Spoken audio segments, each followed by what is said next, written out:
स्मृति ईरानी पर सुप्रिया श्रीनीत का पलटवार। बीजेपी की ट्रोल मंत्री बताकर कसा तंज। केंद्रीय मंत्री ने राहुल पर दिया था बयान। स्मृति ईरानी जी ने चिरपरिचित अंदाज में अमर्यादित और बिल्कुल त्रुटिपूर्ण एक वक्तव्य राहुल गांधी जी के खिलाफ दिया है। मैं उनकी व्यथा, उनकी वेदना समझ सकती हूँ। वो राहुल गांधी ट्रोल मंत्रालय की प्रमुख मंत्री हैं और वही काम वो पूरी शिद्दत से, पूरी लगन से करती हैं। और फिर उन्होंने देखा कि उनके मंत्रालय के ऊपर ग्रहण है, क्योंकि बहुत सारे लोगों में होड़ लगी हुई है कि राहुल गांधी जी को ज्यादा ट्रोल कौन कर पाएगा, कौन ज्यादा दो रुपल्ली का ट्रोल बनेगा इस सरकार के मंत्रियों में। उनको लगा कि अनुराग ठाकुर जी उनसे बाजी मार रहे हैं, तो मैडम ने आज फिर से कमान संभाल ली है और मैदान में कूद पड़ी है। लेकिन कुछ बातें जो उन्होंने कही हैं, जो सदन में कही जा रही हैं, सदन के बाहर कही जा रही हैं, उसके बारे में चर्चा कर लेना और उसके बारे में बोल लेना जरूरी है। और उसमें से पहली बात यह है कि राहुल गांधी जी ने ऐसा क्या कहा है जिससे बीजेपी इतनी विचलित है। क्योंकि हमारा अपना मानना है कि ये जो सारा तांडव अंदर मचाया जा रहा है, आप सोच सकते हैं कि सत्ता पक्ष खड़ा होकर खुद सदन की कार्यवाही नहीं होने दे रहा है। इससे बड़ा प्रमाण क्या होगा कि अडानी को बचाने के लिए ये सारे काम किए जा रहे हैं। अडानी पर चर्चा ना हो, अडानी पर आक्षेप ना लगे, अडानी की काली कारतूतों पर बातें ना हो, उस पर एक शब्द ना बोलना पड़े सदन में। इसलिए सदन की कार्यवाही रोकने का काम आज सत्ता पक्ष के मंत्री, सदन के नेता खुद खड़े होकर कर रहे हैं।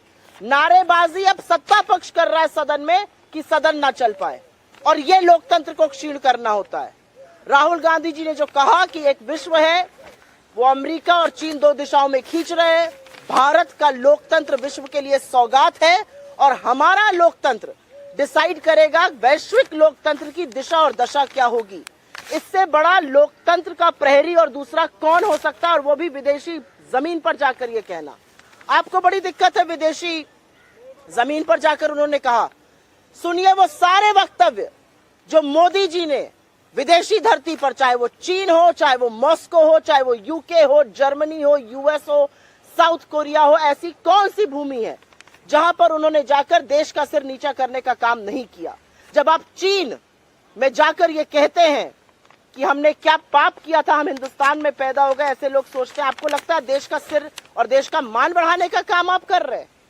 और अब वापस मैं आना चाहती हूँ स्मृति ईरानी के वक्तव्य पे, और उस वक्तव्य पे आना इसलिए जरूरी है क्योंकि आपको दिक्कत हो सकती है राहुल गांधी जी ने क्या कहा, लेकिन प्रत्यक्षम किम प्रमाणम। आज सरकार जो सदन में कर रही है वो इस बात का प्रमाण है कि लोकतंत्र क्षीण हो रहा है। आप चुने हुए सांसद का एक वक्तव्य है, उसमें से 18 चीजें एक्सपंज कर देते हैं क्योंकि मोदी और अडानी का नाम साथ में है। ये लोकतंत्र को कमजोर करना नहीं है।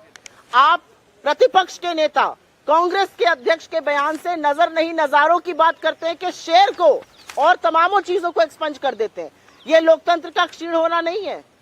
अगर एक बेबाक पत्रकार सवाल पूछता है उत्तर प्रदेश में सड़कों की हालत पर, तो उनको गिरफ्तार कर लिया जाता है, और ऐसे तमाम उदाहरण है। ये लोकतंत्र का क्षीण होना नहीं है।